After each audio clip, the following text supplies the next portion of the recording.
ಇನ್ನು ರಾಯಚೂರಿನಲ್ಲಿಯೂ ಕೂಡ ಸುರಿದಂತಹ ಭಾರೀ ಮಳೆಗೆ ಜನ ತತ್ತರಿಸಿದ್ದಾರೆ. ಭಾರೀ ಮಳೆಗೆ ಗದ್ದೆಗೆ ಸರ್ಕಾರಿ ಬಸ್ ನುಗ್ಗಿದೆ. ಹಳ್ಳ ದಾಟುವಂತಹ ಸಂದರ್ಭ ಕೆಸರಿನಲ್ಲಿ ಬಸ್ ಸಿಲುಕೊಂಡಿದೆ. ಲಿಂಗಸೂಗೂರು ತಾಲೂಕಿನ ಅನ್ವರಿ ಗ್ರಾಮದಲ್ಲಿ ಈ ಘಟನೆ ನಡೆದಿದೆ. ಜೆಸಿಬಿಯ ಸಹಾಯದಿಂದ ಸರ್ಕಾರಿ ಬಸ್ ಅನ್ನು ತೆರವುಗೊಳಿಸಲಾಗಿದೆ. ಪ್ರಯಾಣಿಕರು ಅಪಾಯದಿಂದ ಪಾರಾಗಿದ್ದಾರೆ. ಭಾರೀ ಮಳೆ ಆಗ್ತಾ ಇರುವಂತಹ ಹಿನ್ನೆಲೆಯಲ್ಲಿ ರಸ್ತೆ ಕಾಣದೆ ಸರ್ಕಾರಿ ಬಸ್ ಗದ್ದೆಗೆ ನುಗ್ಗಿರುವಂತಹ ದೃಶ್ಯವನ್ನು ನೋಡ್ತಾ ಇದ್ದೀರಿ. ಹಳ್ಳ ದಾಟಬೇಕು, ಆ ಸಂದರ್ಭದಲ್ಲಿ ಕೆಸರಿನಲ್ಲಿ ಬಸ್ ಸಿಲುಕೊಂಡಿದೆ. ಜೆಸಿಬಿ ಸಹಾಯದಿಂದ ಸರ್ಕಾರಿ ಬಸ್ ತೆರವು ಮಾಡಲಾಯಿತು. ಅದರಲ್ಲಿದ್ದಂತಹ ಪ್ರಯಾಣಿಕರು ಸದ್ಯ ಸೇಫ್ ಆಗಿದ್ದಾರೆ, ಅಪಾಯದಿಂದ ಪಾರಾಗಿದ್ದಾರೆ.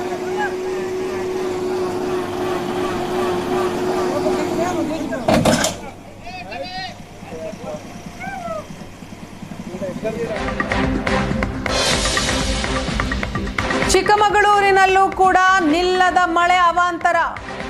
ಸರ್ಕಾರಿ ಬಸ್ ಹಾಗೂ ಕಾರು ಮುಖಾಮುಖಿ ಡಿಕ್ಕಿಯಾಗಿದೆ.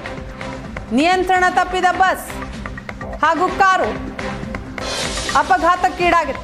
ಮೂಡಿಗೆರೆ ತಾಲೂಕು ಬಡವನದಿಣ್ಣೆ ಗ್ರಾಮದ ಬಳಿ ಈ ಆಕ್ಸಿಡೆಂಟ್ ಆಗಿದೆ.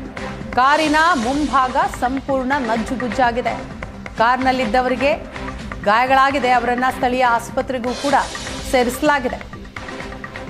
ದೃಶ್ಯದಲ್ಲಿ ನೋಡ್ತಾ ಇದ್ದೀವಿ, ನಿಯಂತ್ರಣ ತಪ್ಪಿದಂತಹ ಬಸ್ ಈ ಸಂದರ್ಭದಲ್ಲಿ ಕಾರಿಗೆ ಡಿಕ್ಕಿ ಹೊಡೆಯುತ್ತೆ.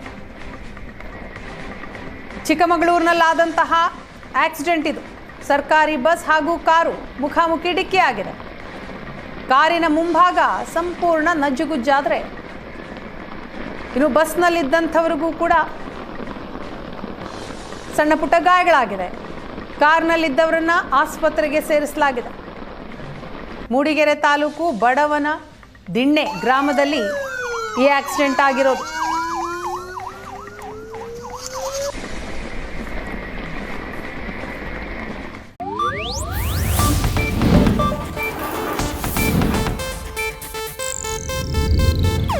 ಇದು ಏಷ್ಯಾನೆಟ್ ನ್ಯೂಸ್ ನೆಟ್ವರ್ಕ್ ಪ್ರಸ್ತುತಿ.